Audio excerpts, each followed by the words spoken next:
Hey guys, tonight we dive into a world where the sun blazes down on dusty stone arenas and the air hums with the excitement of ancient Greek games you could almost play half asleep if you had the stamina.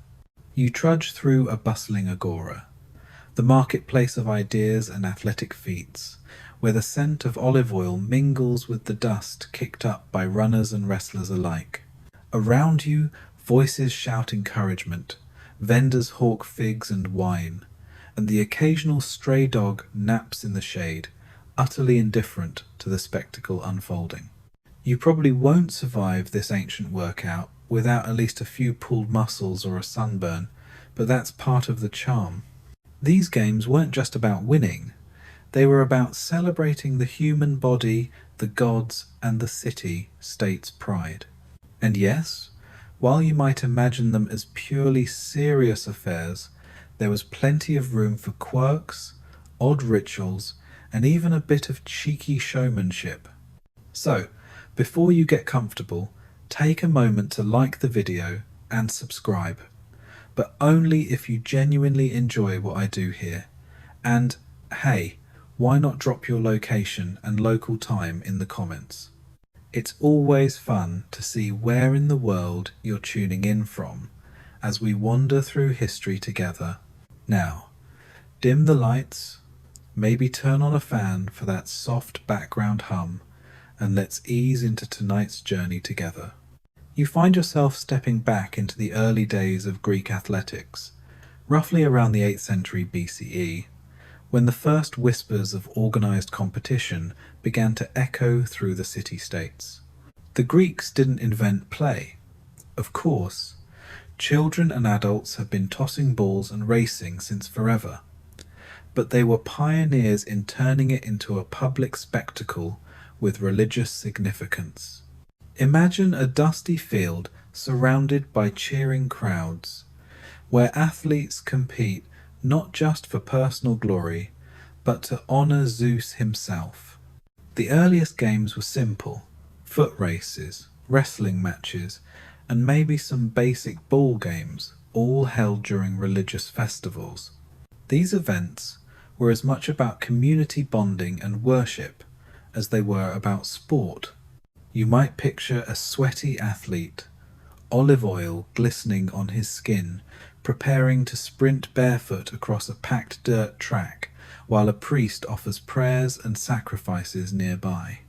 The line between sacred ritual and athletic competition was thin, and historians still argue whether the games were primarily religious ceremonies or proto-sports events. Interestingly, the Greeks believed athletic prowess was a gift from the gods, so training wasn't just physical, it was spiritual. Athletes would fast, pray, and even purify themselves before stepping into the arena. And while the events might seem straightforward, there was a surprising amount of strategy and showmanship involved. You can almost hear the crowds murmur as competitors sized each other up, flexing muscles and exchanging confident glances before the whistle blew. But not all games were about brute strength or speed. Some involved skill, precision, and even a bit of luck. And as you stroll through this ancient world, you'll notice how these games reflected broader Greek values: honor, competition, and the pursuit of excellence, or arete, as they called it.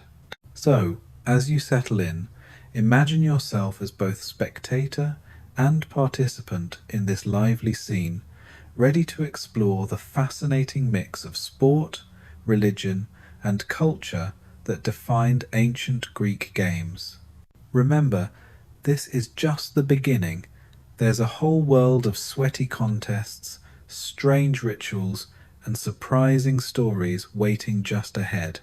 You're now stepping into the heart of the ancient Greek games, the Olympic Games.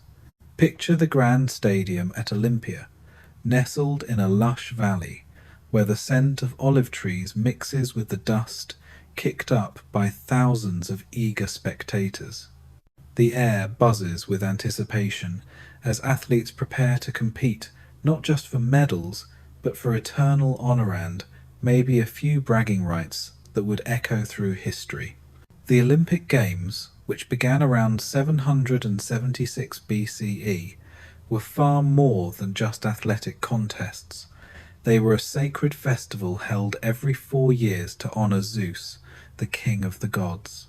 You might imagine the opening ceremonies as a mix of religious pomp and raw excitement, with priests offering sacrifices, athletes swearing oaths of fair play, and crowds chanting in unison.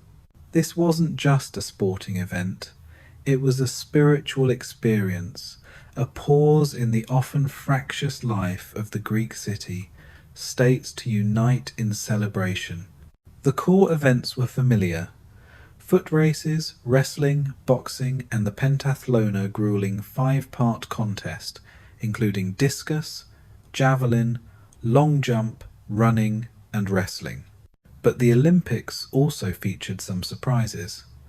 For instance, the ancient Stadion race was a sprint of about 192 metres, roughly the length of a modern track straight away. You can almost feel the tension as runners crouch at the starting line, muscles coiled like springs, ready to explode forward at the sound of the trumpet.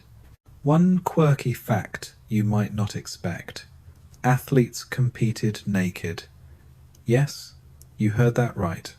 The Greeks believed that competing in the nude celebrated the human body in its purest form and honoured the gods by showcasing physical perfection. Imagine the shock if you tried that at your local track meet today. Historians still argue whether this practice was purely practical to avoid the hindrance of clothing, or a symbolic gesture tied to Greek ideals of beauty and heroism. Another fascinating aspect is the role of the judges, who were responsible for maintaining fairness. They carried hefty sticks to discipline cheaters or spectators who got too rowdy. It seems ancient sportsmanship had its limits, and the threat of a good old-fashioned smackdown kept things civilized. The Olympic Games were also a rare moment of truce in a time of frequent wars. During the festival, all conflicts paused, allowing athletes and spectators to travel safely to Olympia. This sacred truce, or ikacheria, was so important that violating it was considered a serious offence. So, while you might think of the Olympics as just a sporting event, they were also a powerful political and religious institution. Prizes were another interesting twist.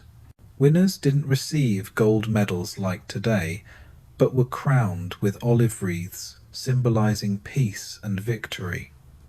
Yet, the glory went far beyond the simple crown. Victors were celebrated as heroes in their hometowns, often receiving free meals, monetary rewards, and lifelong fame. You can almost hear the cheers echoing through the centuries. But the Olympics weren't just about the athletes.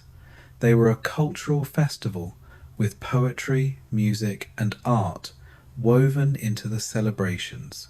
Imagine strolling through the grounds, hearing the soft plucking of a lyre, or watching a poet recite verses praising the gods and the champions. This blend of sport and culture made the games a truly immersive experience. So, as you settle deeper into this ancient world, picture yourself in the stands, watching a runner explode off the line, feeling the collective breath of the crowd held in suspense.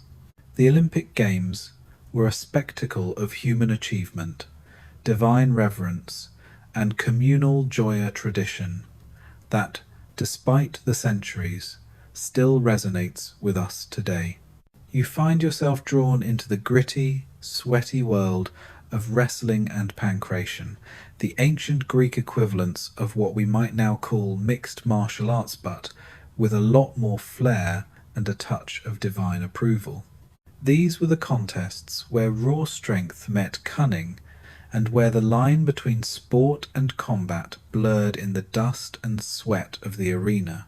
Wrestling, or pale, was one of the oldest and most popular events, featuring two athletes grappling with each other in a test of strength, balance, and technique. You can almost feel the rough sand beneath your feet as you watch competitors try to pin each other down or force a submission. Unlike modern wrestling, the ancient Greeks fought without weight classes, so a nimble lightweight might face off against a burly heavyweight talk about David versus Goliath. Historians still argue whether this lack of weight divisions made the matches more about skill or sheer brute force. Pancration, on the other hand, was the ultimate no-holds-barred contest. Combining boxing and wrestling with very few rules, it was the ancient world's version of the UFC before the term existed. You might wince imagining the bare-knuckle punches, joint locks, and chokeholds, but the Greeks saw pancration as the purest test of an athlete's versatility and toughness. The only forbidden moves were biting and eye gouging, which, frankly, sounds like the bare minimum of civilized behavior. The pancration matches could be brutal and long-lasting, sometimes ending only when one fighter admitted defeat or was unable to continue. Yet, despite the violence, these contests were highly respected and considered a noble pursuit. Athletes trained for years to master the art, blending strength, speed, and strategy into a deadly dance. You might chuckle picturing a pancratiast trying to explain his sport to a modern-day referee. No gloves, no rounds, just pure chaos. Another quirky tidbit: competitors often coated their bodies with olive oil before matches. This wasn't just to look shiny and heroic, it made it harder for opponents to get a grip, adding a slippery challenge to the fight. Plus, olive oil was believed to have protective and healing properties, so it was part practical and part superstition. Remember that when you're tempted to skip your post-workout lotion, the training for wrestling and pancration was intense. Athletes practiced in gymnasiums, perfecting holds and conditioning their bodies to endure pain. They also followed strict diets and rituals, believing that physical and spiritual preparation went hand in hand. Some even consulted oracles or carried lucky charms into the arena, blending superstition with skill. Spectators loved these contests for their unpredictability and drama. The crowd's roar would rise and fall with every grapple and throw, creating an electric atmosphere. You might imagine the tension as two fighters locked eyes, muscles straining, sweat dripping, each waiting for the perfect moment to strike. Interestingly, wrestling and pancration were also part of the Olympic Games, highlighting their prestige. Victors were celebrated as heroes, their names etched into stone and their stories told for generations. Yet, historians still debate how much these contests influenced later martial arts traditions, with some suggesting a direct lineage and others seeing them as unique to their time. So, as you watch these ancient fighters grapple, imagine the blend of pain, skill, and honor that defined their world. It's a reminder that even thousands of years ago, humans were drawn to testing their limits, sometimes in ways that would make modern audiences wince and maybe cheer. You're now swept into the thunderous spectacle of chariot racing, where the pounding of hooves and the roar of the crowd create a chaotic symphony of speed and danger. Imagine the sun blazing overhead, dust clouds billowing, and the sharp smell of sweat and leather filling the air as charioteers grip their reins, eyes fixed on the twisting track ahead. This was the ancient Greek equivalent of a high-speed, high-stakes roller coaster, except if you fell off, you'd probably break more than just your pride. Chariot racing was one of the most popular and thrilling events held in Hippodrome's massive stadiums, designed to accommodate the wild spectacle. You can almost feel the vibrations in your chest as the chariots thunder past, wheels spinning at dizzying speeds, drivers leaning into tight turns with a mix of skill and sheer nerve. The races were typically 7 laps long, which might not sound like much until you realized the track was a quarter mile per lap, and the risk of crashing was very real. One of the most fascinating facts about chariot racing is that the drivers were often slaves or low-status individuals, while the owners of the horses and chariots were wealthy aristocrats who reaped the glory and prizes. It's a bit like watching a Formula One race, where the drivers are anonymous, but the team owners get all the champagne and fame. Historians still argue about the exact social dynamics of this arrangement and how it affected the sport's popularity. The races themselves were brutal. Collisions were common, and a single mistake could send a chariot careening into the crowd or flipping spectacularly. You might wince imagining the chaos as horses reared and chariots crashed, but the crowd loved every second of it.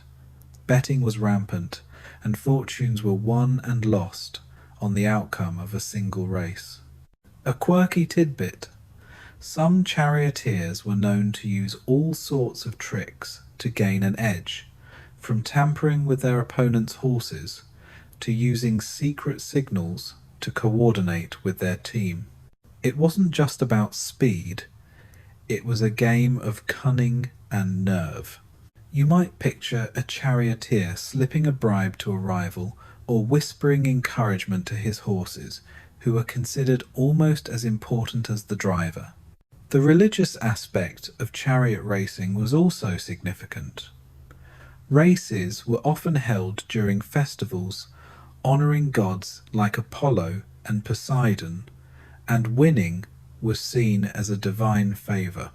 Victorious owners and drivers would dedicate statues or offerings to the gods, blending sport with piety in a way that feels both ancient and oddly familiar. Chariot racing's popularity endured for centuries, even as other games waxed and waned. It was a spectacle that combined speed, danger, and social drama, a perfect storm for thrilling entertainment. Yet, historians still debate how much the sport influenced later Roman and medieval racing traditions, with some seeing it as a direct ancestor and others as a unique cultural phenomenon. So, as you imagine the dust swirling and the crowd's roar rising, picture yourself gripping the reins, heart pounding, hurtling around the track at breakneck speed. It's a wild ride through history, where glory and disaster are separated by mere inches, and a moment's hesitation could be your last. You now find yourself watching the elegant flight of discus and javelin through the warm Greek air, where precision and grace meet raw athletic power in a contest that's as much about beauty as it is about distance. Picture a sun-drenched field, the crowd hushed in anticipation as an athlete steps forward, muscles taut, eyes locked on the target, preparing to launch a heavy disc or spear with perfect form. The discus throw, one of the 5 events in the pentathlon, was a test of technique and strength. The disc itself was made of bronze or stone, weighing around 2 to 4 kilograms, and athletes would spin gracefully before releasing it into the air. You might imagine the satisfying whoosh as the discus cuts through the sky, the crowd's collective breath held until it lands.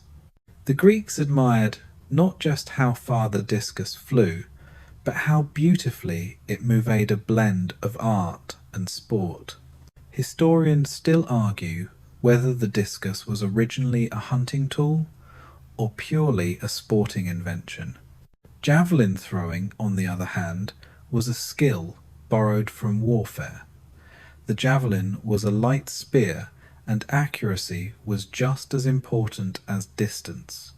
Athletes trained to hurl it with deadly precision, imagining themselves on the battlefield.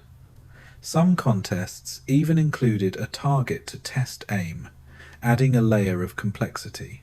You can almost see the tension as the javelin spins through the air, the thrower's arm extended like a bowstring about to snap.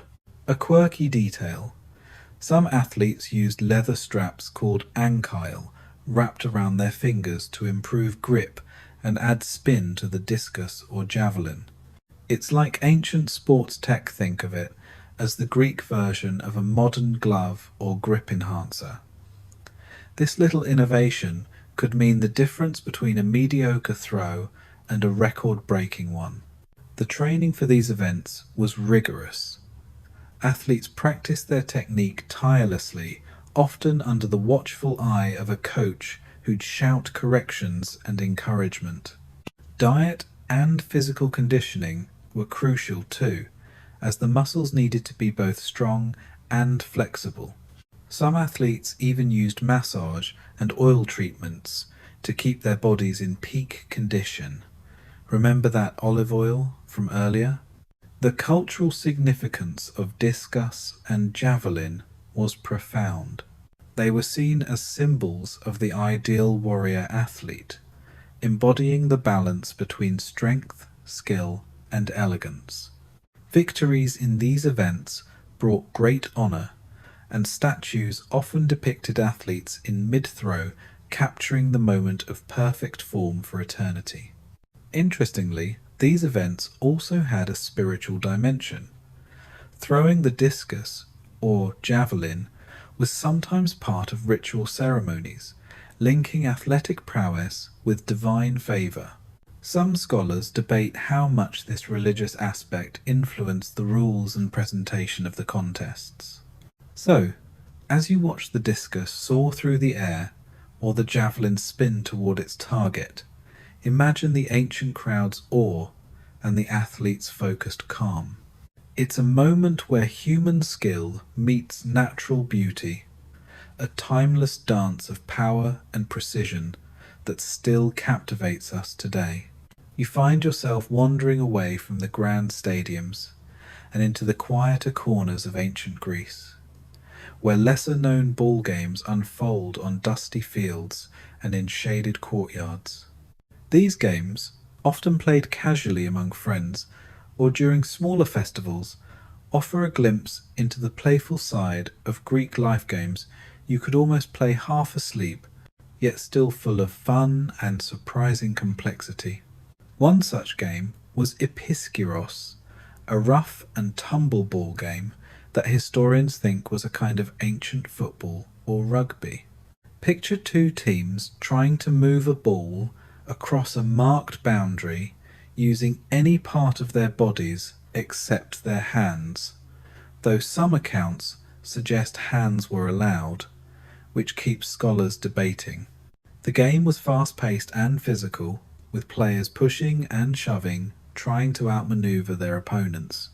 You might imagine the chaos on the field, the shouts, the laughter, and the occasional tumble into the dust. Another ball game, Feininda, was a bit more like modern-day dodgeball or handball.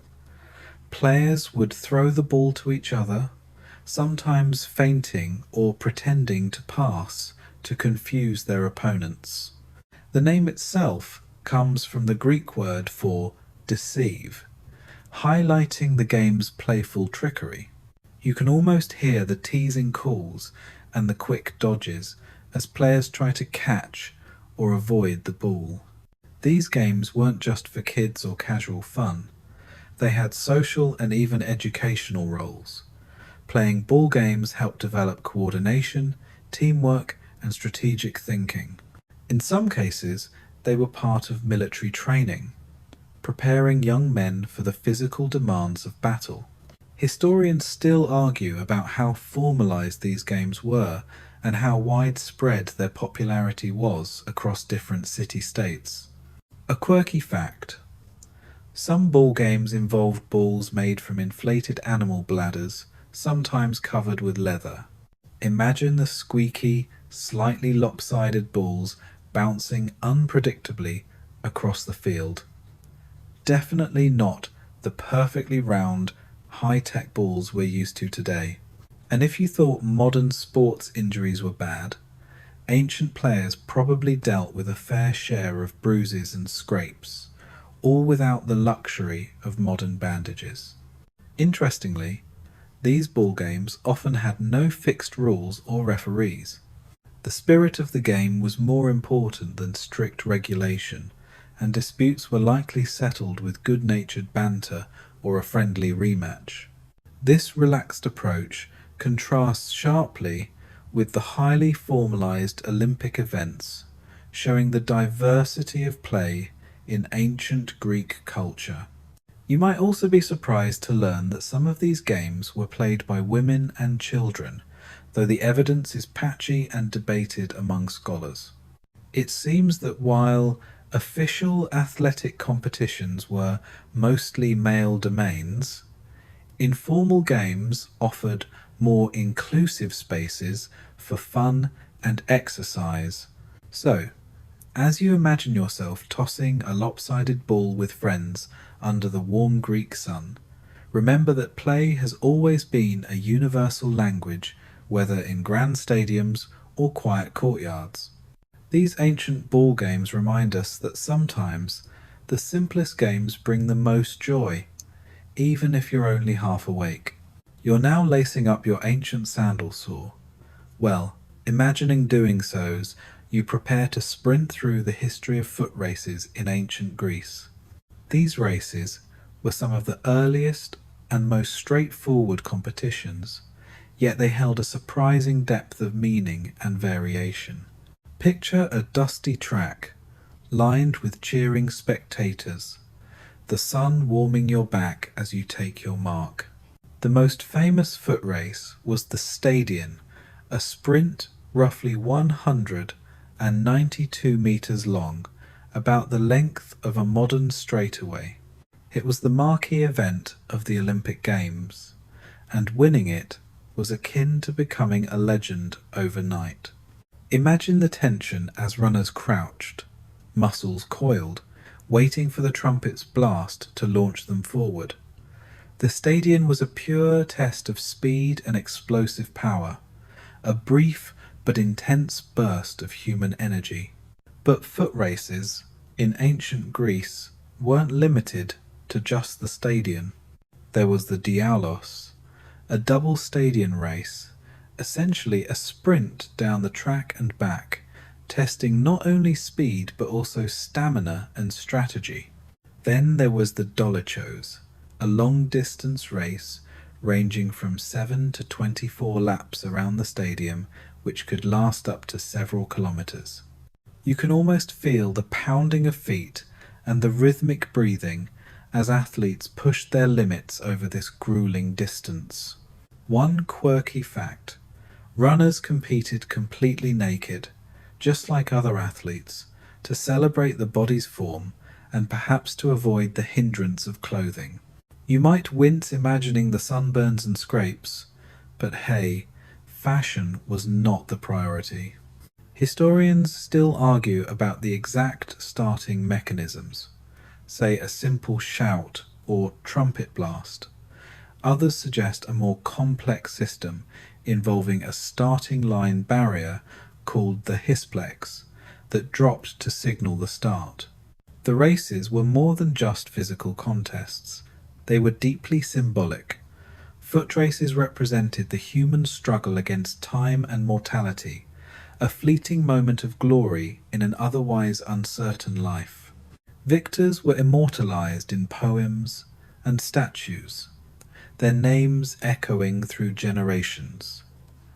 You might picture a victorious runner, breathless but triumphant, crowned with an olive wreath and showered with praise.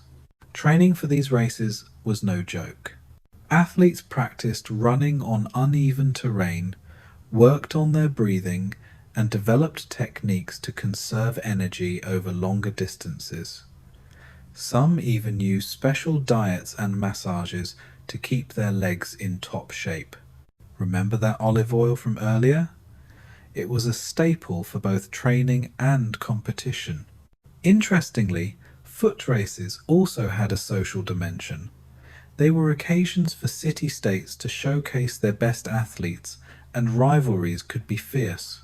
Spectators bet on outcomes, cheered loudly, and sometimes even got involved in disputes. The crowd's energy could lift a runner to victory or distract them into defeat. So, as you imagine yourself sprinting barefoot on a sun-baked track, feeling the heat and the roar of the crowd, remember that foot races were among the purest expressions of ancient Greek athleticism, blend of speed, endurance, and the timeless human desire to outrun the ordinary. You drift now into the softer, more melodic side of the ancient Greek games, where music and poetry weave through the clamour of competition like a gentle breeze. Imagine the warm afternoon sun casting long shadows across the stadium, the sharp cries of athletes momentarily softened by the delicate plucking of a lyre or the measured cadence of a poet's voice. This wasn't just background noise, it was an essential part of the game's atmosphere, blending art and sport in a way that feels surprisingly modern. Music accompanied many events, setting the rhythm for runners or calming the nerves of wrestlers. The aulos, a reed instrument, somewhat like an oboe, was commonly played to energize the crowd and competitors alike. You might imagine the haunting, breathy notes swirling around the stadium, mingling with the sounds of pounding feet and cheering fans. Historians still argue whether the music was continuous throughout the games or reserved for specific moments, like the opening ceremonies or victory celebrations. Poetry, too, held a special place. Epic poems and odes were composed to honour victors, immortalizing their feats in verse. Picture a bard standing before the crowd, reciting lines that praised the strength, speed, and honour of the athletes, their words echoing across the hills. These poetic tributes weren't just entertainment, they were a form of cultural memory, ensuring that the glory of the games and the gods they honoured would never fade. A quirky tidbit: some athletes were known to recite their own personal mottos or prayers before competing, blending poetry with superstition. Imagine a runner whispering a line like "swift as the wind, strong as the oak" before launching into the stadium. It's a reminder that mental preparation was as important as physical training. The integration of music and poetry also had a religious dimension. Many games were held during festivals dedicated to gods like Apollo, the god of music and poetry, and the arts were seen as a way to honour the divine. This sacred connection added layers of meaning to the competitions, turning them into holistic celebrations of human excellence in body and spirit. Interestingly, some scholars debate how much the musical and poetic elements influenced the athletes' performances. Did the rhythm help runners keep pace? Did the verses inspire wrestlers to greater feats?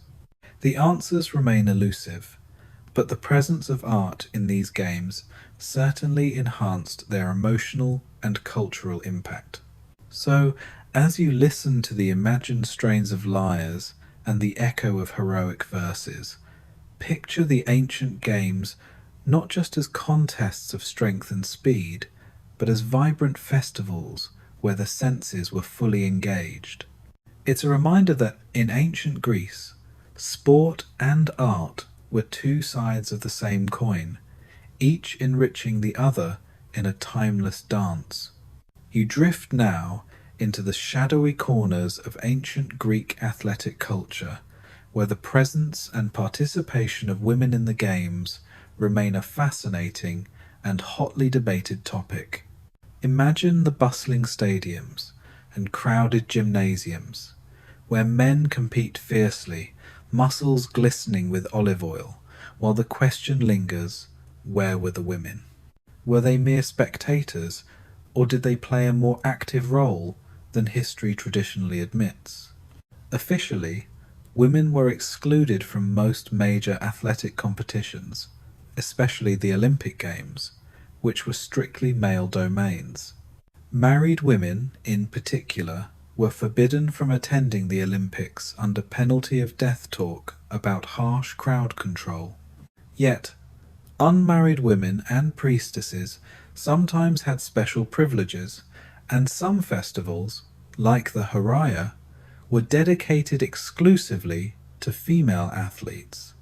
You might picture young women racing in tunics, their feet pounding a shorter track, celebrating Hera, the queen of the gods. Historians still argue about the extent and nature of women's participation. Some suggest that women's athletic events were more common than the surviving records indicate, but their stories were overshadowed or deliberately erased by male chroniclers. Others believe that women's involvement was limited and highly ritualized, more symbolic than competitive. The truth likely lies somewhere in between, wrapped in layers of cultural norms and religious practices. A quirky tidbit: Spartan women were famous for their physical fitness and encouraged to exercise and compete, which was quite radical compared to other city-states. They trained in running, wrestling, and javelin throwing, aiming to produce strong offspring and embody the ideal of a healthy citizen. Imagine the surprise of an Athenian spectator witnessing a Spartan woman sprinting past with the same fierce determination as any man. The role of women also extended to the social and religious aspects of the games. Priestesses played crucial roles in rituals, sacrifices, and ceremonies, linking female power with divine favor. Their presence added a sacred dimension, balancing the masculine energy of competition with spiritual grace. Interestingly, some scholars debate whether women ever competed unofficially in male events, disguised or in secret. While this sounds like a plot twist from a historical drama, it reflects the ongoing struggle over gender roles in ancient society. The very idea challenges modern assumptions about ancient Greek culture and invites us to rethink the boundaries of participation. So, as you imagine the crowds and the competitions, picture the women on the sidelines, in the temples, and occasionally on the track figures, both visible and hidden, shaping the games in ways that are still being uncovered. It's a reminder that history is never as simple as it seems, and the stories of those left out are often the most intriguing. You step now into the cool, shadowy gymnasium, where ancient Greek athletes prepared their bodies and minds for the rigors of competition. The air is thick with the scent of olive oil and sweat, mingling with the faint aroma of herbs used for healing and invigoration. Training and diet weren't just side notes. They were sacred rituals in themselves, a blend of science, superstition, and sheer willpower. Athletes trained rigorously, often twice a day, focusing on strength, endurance, and technique. The gymnasium was their temple, a place where they honed their skills under the watchful eyes of trainers and sometimes even physicians. You might imagine the rhythmic thud of feet on packed earth, the grunts of exertion, and the slap of hands against bodies during wrestling practice. Historians still argue about the exact methods and intensity of training, but it's clear that discipline was paramount. Diet played a surprisingly important role. Contrary to the modern protein-heavy regimens, ancient Greek athletes favored a carb-rich diet with plenty of bread, figs, and cheese. Meat was a luxury and often reserved for sacrifices or special occasions. One quirky fact: some athletes drank a concoction of barley, water, and vinegar called oxymel, believed to boost endurance and aid recovery. It's the ancient equivalent of today's sports drinks, minus the neon colors and questionable additives. Olive oil was a staple, not just for anointing the body before competition, but also as a skin moisturizer and muscle relaxant after training. Athletes would rub themselves down with oil and scrape it off with a tool called a strigil, removing dirt and sweat. You might picture this as an ancient spa ritual, combining hygiene with a touch of luxury. Mental preparation was equally important. Many athletes engaged in rituals, prayers, and even consulted oracles before competing, seeking divine favor and focus. Some carried lucky charms or recited personal mottos, blending superstition with psychological readiness. It's a reminder that the mind-body connection was recognized long before modern sports psychology.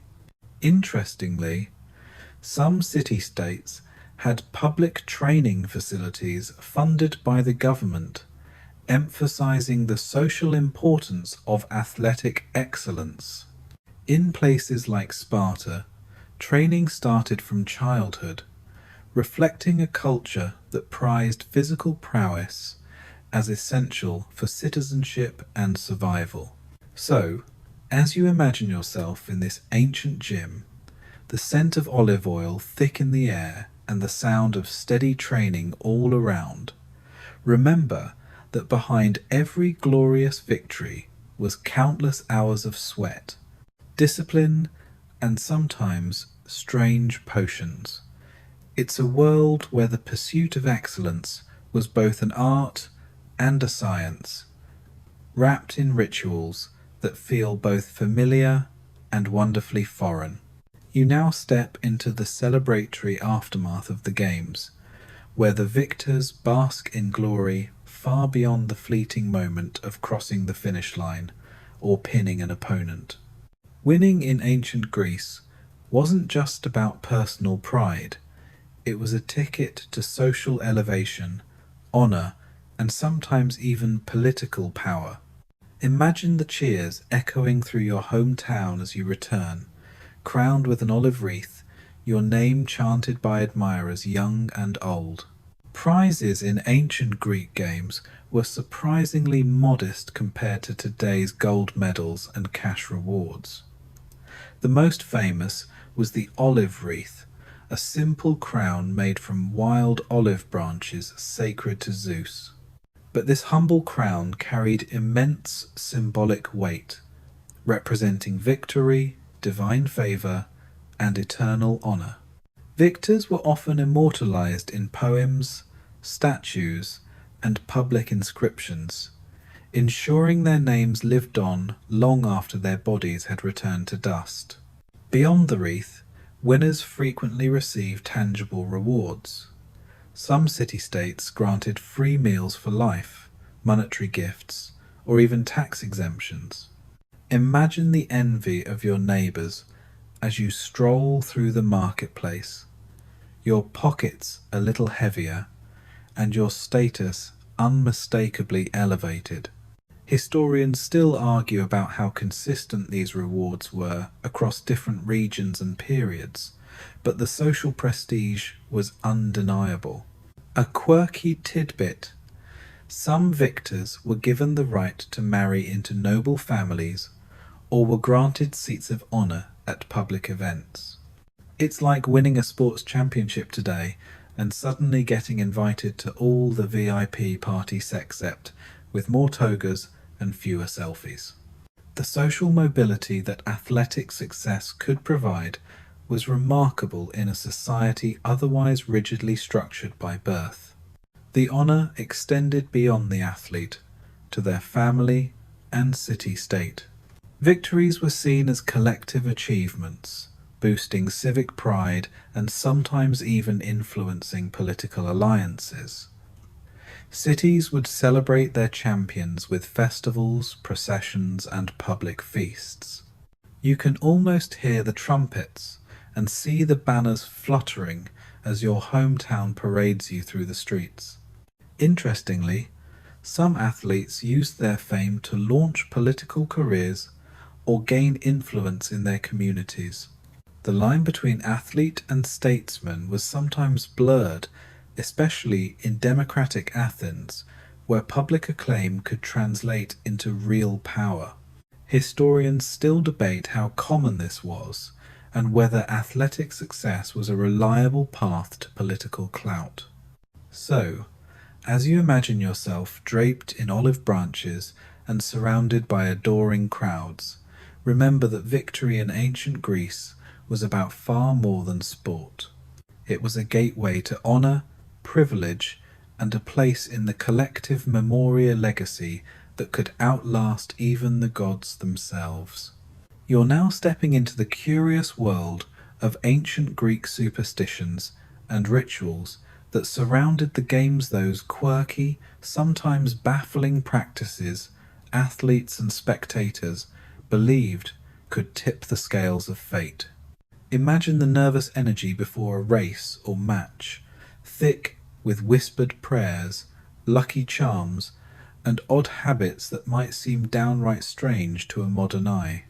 One of the most common rituals involved the use of amulets and charms. Athletes often carried small objects believed to bring good luck or protection, maybe a carved stone, a piece of bone, or even a lock of hair. You might picture a pancratiast clutching a tiny figurine, hoping it wards off injury or bad luck. Historians still argue about the origins of these superstitions and how widespread they were, but their presence is undeniable. Another quirky tidbit: some athletes avoided washing or bathing before competition, believing that cleanliness might drive away the favour of the gods. It's a bit like showing up to a big game in yesterday's socks, but with divine consequences. Others performed elaborate purification rituals, including sacrifices and prayers, to cleanse themselves spiritually before stepping into the arena. Pre-game habits could be just as strange. Some competitors would eat specific foods like figs or honey, believed to boost strength or endurance. Others recited personal prayers or chants, sometimes repeating the same phrases over and over to calm nerves. Imagine a runner whispering a mantra as he stretches, blending psychology with superstition long before modern sports science caught on. Spectators too had their rituals. Betting was common, and some fans carried lucky tokens or wore special garments to influence the outcome. The crowd's mood was a powerful force, and many believed that cheering, clapping, or even curses could affect the athlete's performance. Historians still debate the extent to which these beliefs shaped behavior and the games themselves. Interestingly, some rituals involved bizarre or humorous elements. For example, there are accounts of athletes using crocodile dung as sunscreen. Yes, really. It sounds gross, but it was believed to protect the skin from the harsh sun. You might chuckle imagining a sweaty runner applying this ancient lotion before the race. These superstitions and rituals highlight the ancient Greeks' deep connection between sport, religion, and fate.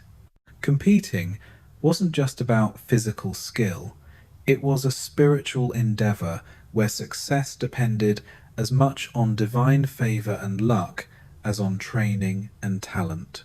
So, as you picture athletes clutching their charms, whispering prayers, or applying bizarre ointments, remember that the ancient games were as much about belief and ritual as they were about competition. It's a reminder that sometimes, when the stakes are high, a little superstition goes a long way. You now feel the weight of the sacred and the profane pressing down on the ancient games, where religious devotion and fierce competition intertwine in a complex dance. Imagine the stadium filled not just with cheering crowds, but with solemn priests, burning incense, and the rhythmic beating of drums, reminding everyone that these contests were as much spiritual ceremonies as athletic battles. The ancient Greek games were held during religious festivals dedicated to gods like Zeus, Apollo, and Hera. Before any race or match, sacrifices were made goats, bulls, or other animals offered to appease the gods and seek their favor. You might picture a priest lifting a knife, the crowd holding its breath, and the scent of burning flesh mingling with the dust of the arena. Historians still argue about how much the religious rituals influenced the atmosphere and rules of the games, but their presence was undeniable. Athletes themselves were expected to respect the sacred nature of the events. They swore oaths to compete fairly and honor the gods, and violations like cheating or unsportsmanlike conduct were seen as offences not just against fellow competitors, but against divine order. Punishments could be severe, including fines or public humiliation, reinforcing the idea that the games were a moral as well as physical test. A quirky detail: some athletes carried small statues or tokens of gods with them into the arena, believing these would protect them or grant strength. You might imagine a wrestler clutching a tiny Zeus figure as he grapples with his opponent, blending faith and fury in one sweaty, intense moment. The tension between sacred ritual and raw competition could be palpable.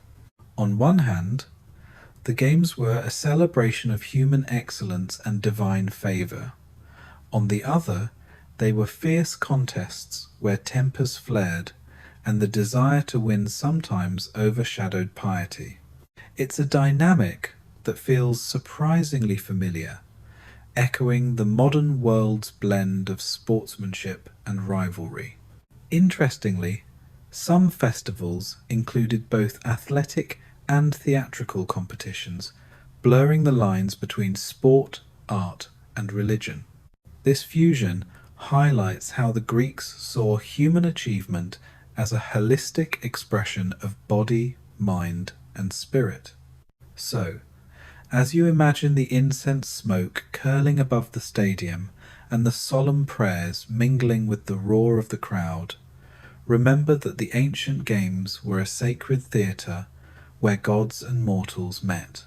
It's a reminder that for the Greeks, winning was never just about beating your opponent, it was about honoring the divine and striving for a higher ideal. You find yourself swept up in the lively, bustling atmosphere of the game's spectators and social life, where the roar of the crowd blends with the chatter of merchants, gamblers, and gossipers. Picture the stands packed with a colourful mix of citizens, foreigners, and sometimes even slaves, all united by their shared excitement and passion for the contests unfolding before them. Spectators weren't just passive watchers, they were active participants in the drama. They cheered loudly, jeered rivals, and placed bets on their favourite athletes or teams. Betting was widespread and could involve significant sums of money, making the games a high-stakes social event. You might imagine a group of friends huddled together, nervously clutching their wagers, eyes glued to the race or match.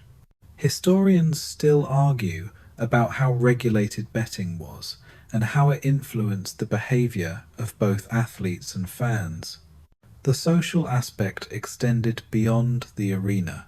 The games were occasions for feasting, drinking, and networking.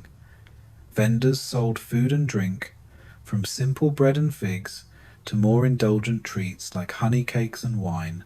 You could almost smell the mingling aromas of roasted meats and fresh fruit, hear the clinking of cups, and catch snippets of animated conversations about politics, philosophy, and the latest athletic feats.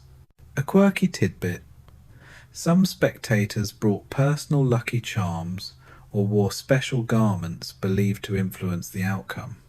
Imagine a fan sporting a tunic embroidered with symbols of victory, or carrying a small statue of Hermes, the messenger god and patron of athletes. The crowd's mood could shift the energy of the games, with cheers lifting athletes to greatness and boos rattling their confidence. The games also served as a rare social equalizer where people from different classes and city-states mingled. While the athletes were mostly elite men, the audience was diverse, creating a vibrant melting pot of cultures and ideas. This mix sometimes led to lively debates and even disputes, adding to the game's electric atmosphere. Interestingly, some scholars debate the role of women and foreigners in the crowds. While women were often excluded from official competitions, they could attend as spectators in some festivals, and foreigners were welcomed guests, making the games a cosmopolitan affair. So, as you imagine yourself in the stands, surrounded by the buzz of conversation, the scent of food, and the rising roar of the crowd, remember that the ancient games were as much about community and spectacle as about athletic prowess. It's a reminder that sport has always been a social experience, bringing people together in celebration and shared excitement. You're now stepping into the shadowy world where athletic contests become political chess pieces, tools wielded by city-states to display power, forge alliances, and assert dominance. Imagine the games not just as sporting events, but as stages where rivalries between Athens, Sparta, Corinth, and others played out in muscle and strategy, with every victory echoing far beyond the stadium walls. City-states sponsored athletes, investing resources to train and send their best competitors to prestigious games like the Olympics. Winning was a matter of civic pride, a statement that your polis was superior in strength, discipline, and divine favor. You might picture a proud official announcing the arrival of his champion, the crowd swelling with patriotic cheers. Historians still argue about how much political rivalry influenced the selection and support of athletes, but the connection is clear. Athletic success could translate into political capital. Victorious athletes often became symbols of their city's greatness, their achievements used in public speeches, inscriptions, and even coinage. Imagine a statue of a victorious runner standing in the city square, a constant reminder of your polis's glory. Some politicians leveraged these victories to bolster their own reputations or to rally citizens during times of war or unrest. The games also served as diplomatic venues. During festivals, city-states would negotiate truces, alliances, and treaties, using the shared respect for athletic competition as common ground. The sacred truce, or ikacheria, allowed safe passage for athletes and spectators, turning the games into rare moments of peace amid frequent conflicts. You might envision envoys exchanging greetings in the shadow of the stadium, their words carrying the weight of political strategy. A quirky tidbit: some city-states went as far as bribing or intimidating rival athletes to secure victories, blurring the lines between sport and espionage. It's like an ancient version of doping scandals or match fixing, reminding us that politics and games have always been a complicated mix. Interestingly, historians still debate how much the games influenced broader political dynamics. Were they merely symbolic, or did victories genuinely shift power balances? The answer likely varies depending on time and place, but the game's political significance is undeniable. So, as you imagine the cheers not just for athletes, but for entire city-states, remember that the ancient Greek games were arenas of both physical and political competition. They remind us that sport has long been intertwined with power, identity, and diplomacy, a complex dance as old as civilization itself. You're now witnessing the slow fading of the ancient Greek games, a transformation shaped by shifting politics, cultural changes, and the rise of new empires. Picture the once thunderous stadiums growing quieter, the crowds thinning as the Roman Empire's influence spreads across the Mediterranean, bringing new customs and priorities. The decline of the traditional Greek games wasn't sudden, but gradual. By the 4th century CE, the original Olympic Games had lost much of their religious fervour and political significance. The rise of Christianity played a crucial role, as pagan festivals and rituals came under scrutiny and were eventually banned. You might imagine the last athletes competing under a dimming sun, unaware that their era was drawing to a close. Historians still argue about the exact reasons and timeline of this decline, but the cultural shift is undeniable. Roman rulers adapted and transformed many Greek traditions, including athletic contests. The Romans favoured gladiatorial combat and spectacles that emphasized violence and entertainment over spiritual or civic ideals. While some Greek-style athletics persisted, they were often overshadowed by these new forms of public amusement.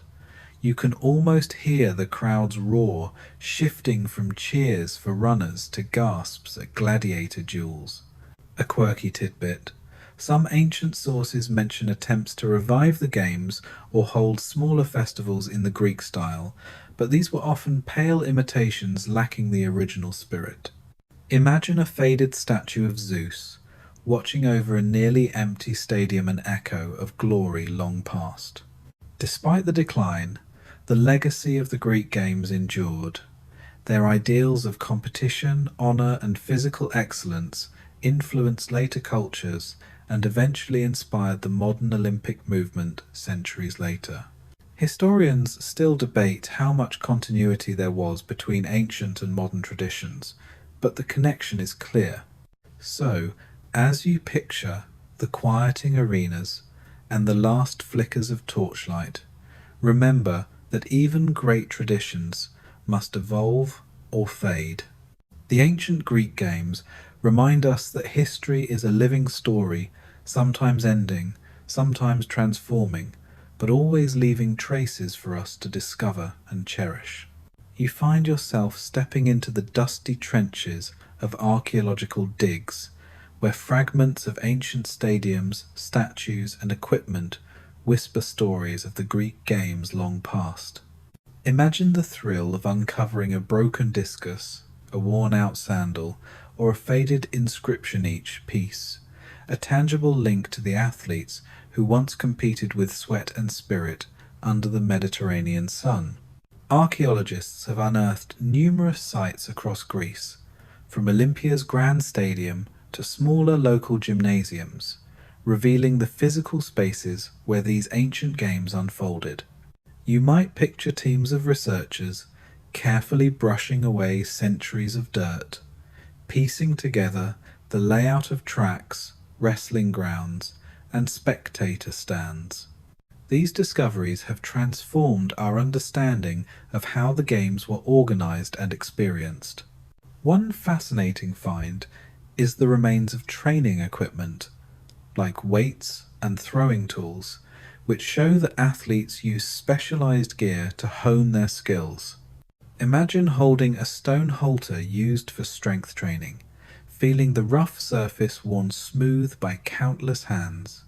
Historians still debate how widespread and standardized such equipment was, but it's clear that training was a sophisticated affair. Inscriptions and graffiti found at these sites offer quirky insights into the game's social life messages of encouragement, rivalries, and sometimes humorous jabs between competitors. Picture a carved note on a stone wall. So and so is the fastest runner, but he trips over his own feet. It's a reminder that athletes were real people with personalities, not just mythic figures. The discovery of statues and reliefs depicting athletes in action provides invaluable visual evidence of ancient techniques and styles. These artworks capture moments frozen in time, the twist of a discus throw, the tense grip of a wrestler offering clues that written records alone can't provide. Interestingly, some archaeological finds challenge long-held assumptions. For example, evidence suggests that women may have had more involvement in athletic festivals than previously thought, sparking ongoing scholarly debates. These discoveries remind us that history is constantly being rewritten as new evidence emerges. So, as you imagine yourself sifting through ancient ruins, uncovering the echoes of cheers and footsteps, remember that archaeology is a bridge connecting us to the past. Each artifact is a whisper from the athletes and spectators who lived, loved, and competed thousands of years ago, inviting us to share in their timeless story. You find yourself caught in the swirling debates of historians and scholars, where ancient texts, archaeological finds, and modern interpretations collide like gladiators in the arena. Imagine dusty libraries and dimly lit conference rooms where experts pore over fragmentary evidence, trying to piece together the true nature of the Greek games, what they were, who played them, and what they really meant. One major debate centers on the rules and extent of participation. For example, historians still argue about the exact regulations of pancration. Were some moves allowed or forbidden? How brutal did the contests really get? Similarly, the role of women in the games remains contentious, with some evidence suggesting limited participation, while other sources imply a more significant presence. You might picture scholars passionately defending their interpretations, each piece of evidence sparking new questions.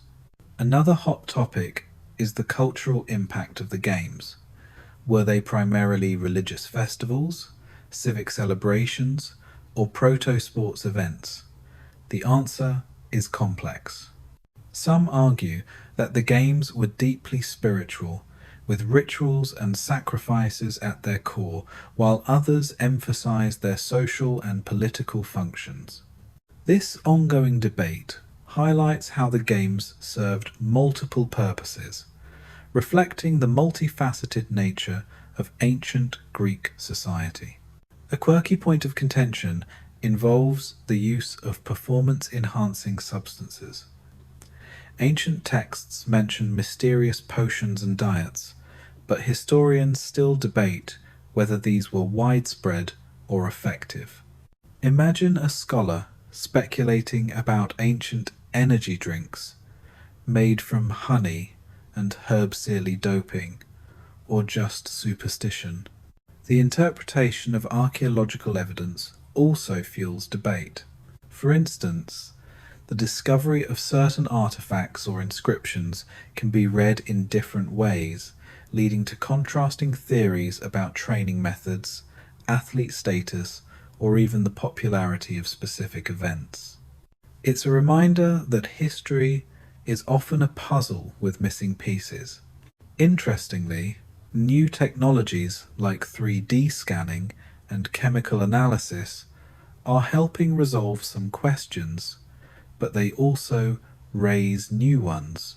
Each discovery reshapes our understanding, proving that the story of the Greek games is far from settled.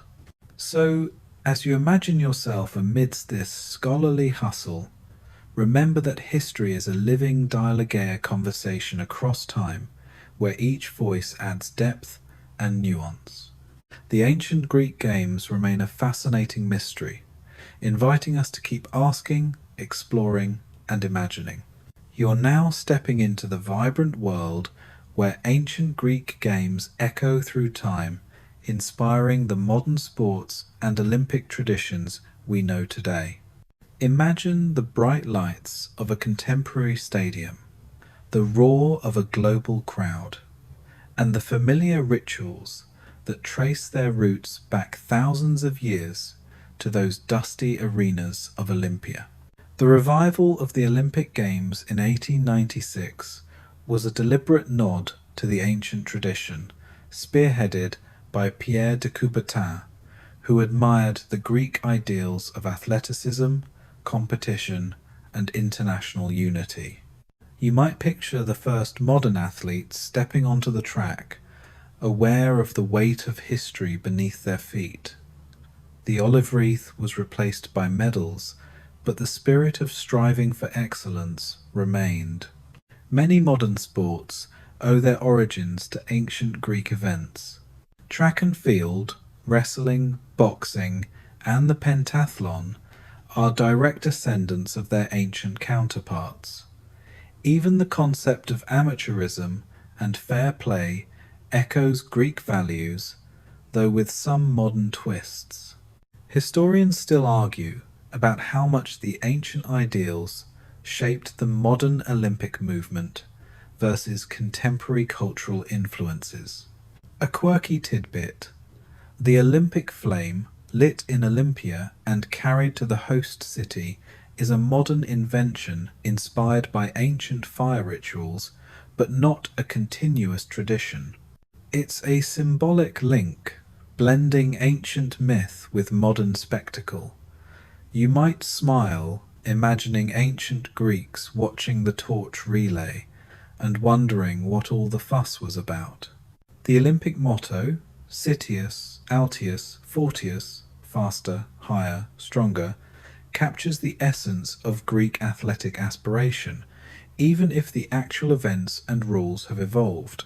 The global reach of the Games today reflects the universal appeal of competition and celebration that began in those ancient city-states. Interestingly, the ancient Greek games also influenced other sporting traditions worldwide, from medieval tournaments to modern team sports. Their legacy is a testament to the enduring human love for play, challenge, and community. So, as you imagine the modern stadiums filled with athletes from every corner of the globe, remember that beneath the high-tech gear and media frenzy lies a story that began in the sun-baked fields of ancient Grecia, story of human spirit, ambition, and the timeless joy of competition. As we draw this journey through the ancient Greek games to a close, take a moment to reflect on the timeless themes that have carried these stories across millennia. The games were more than contests of speed or strength. They were celebrations of human potential, community, and the pursuit of excellence in all its forms. Imagine the athletes, spectators, and priests of ancient Greece, their lives intertwined in a grand festival that honored gods and mortals alike. Their sweat and cheers, rituals and rivalries, victories and defeats, all woven into a tapestry that still resonates today. The ancient Greek games remind us that sport is a universal language, a way to connect across cultures and eras. They teach us about discipline, honor, and the joy of pushing beyond our limits. They also reveal the complexities of human society, how competition can unite and divide, how tradition shapes identity, and how the sacred and the secular often dance together. So, whether you're an athlete, a fan, or simply a curious soul, carry forward the spirit of the ancient games. Strive for your personal best, respect your fellow competitors, and celebrate the shared human journey. And remember, history isn't just about the past, it's a living story that continues with each of us. Thank you for joining this exploration. If you enjoyed this deep dive, don't forget to like, subscribe, and share your thoughts below. Where are you watching from? And what ancient game would you love to try? Let's keep the conversation going. Until next time, keep your spirit strong and your curiosity alive.